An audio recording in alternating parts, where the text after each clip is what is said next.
Good morning. Morning. How are you? Looks amazing. Good morning, Mom. Registration area. Mom. Good morning. It's a great day to be alive.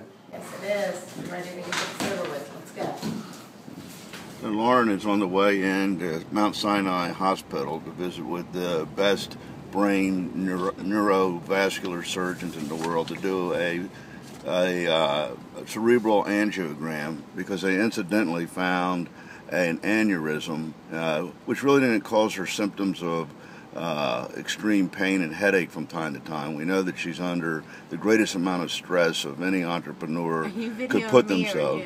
In fact, on the way to the hospital, she made 5 calls to handle a problem at the company in her grand style. But she's doing this, and we're recording the content because, as you know, Loren is dedicated to helping people. Right, so if I don't record it, how are we going to help people? Only 1% of the population supposedly has it.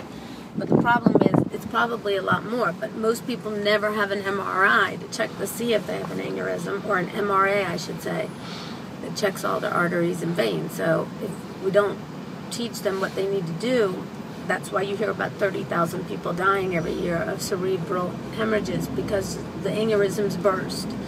And they burst because they didn't even know they had them. And they can be treated. And they actually can be treated with what I'm starting with today. Is the first of a few procedures I'll be doing. This is a cerebral angiography. And this cerebral angiography will actually light up my brain and give my surgeons a map to see all of my arteries and veins.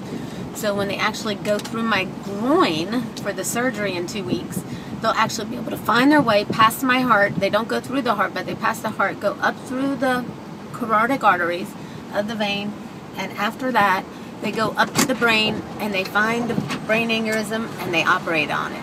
So I'm super, super excited to have a plan to get this done, and to have a process that is going to fix it, because I'm actually one of the lucky ones who gets the opportunity to fix it. I'm not really scared. I'm more excited to be fortunate enough to be able to catch it. And so I'm actually on the path to recovery and getting it better and getting rid of it. And people who are affected with brain aneurysms in their brain can actually do something about it.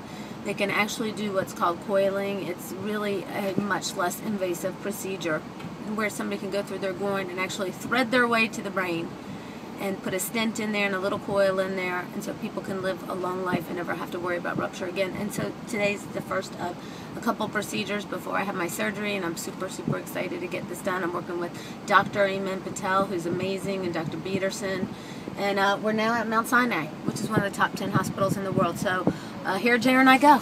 See you later. So how do you feel here in recovery? What's going to tell you? What? I had good. Dr. Patel was great. Surgery was easy. The only thing that hurt was putting a catheter in, and every time they took pictures, they had to move it. So they kept having to shove it up more, and I felt that. Didn't put local anesthesia? Yeah, but it still hurts. He said the reason why it does is when you put a catheter in the artery, you can't put medicine in the artery. You know, you can't do that. It doesn't work like that. You only put it around. He got good photos?